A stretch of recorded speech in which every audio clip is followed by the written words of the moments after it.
Replacement property identification.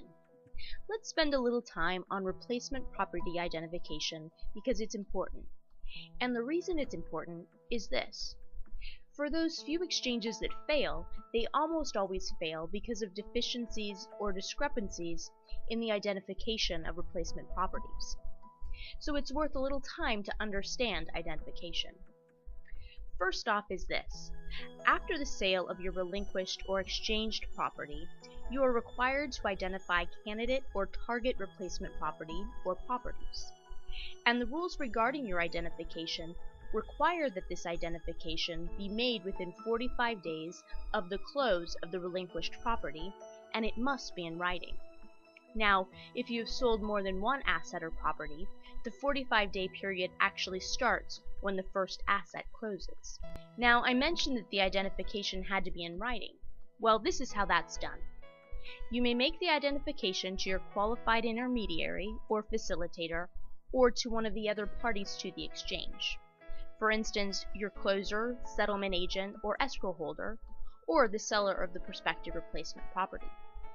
We actually have the capability to identify digitally within our client portal.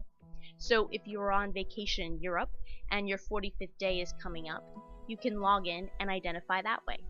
You can also mail it or fax it, but make sure it is received.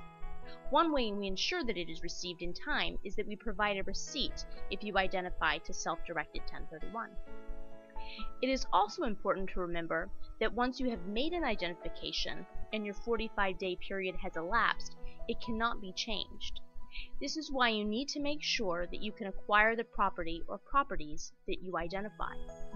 Now, I mentioned that once the 45 days has expired, your time to identify has expired as well.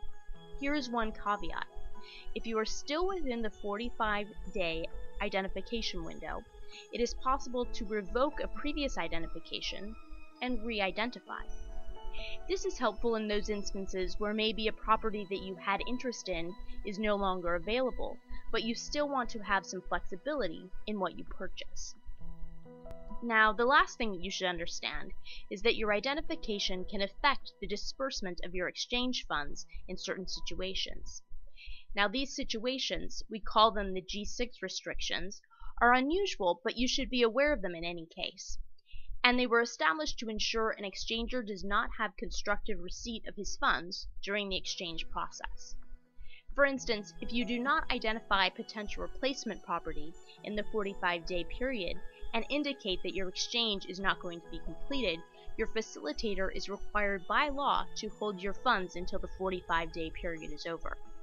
Your funds will be returned to you upon your request after the 45th day. Otherwise, you must wait until you complete your exchange or until the expiration of the 180-day exchange period before you receive your exchange funds.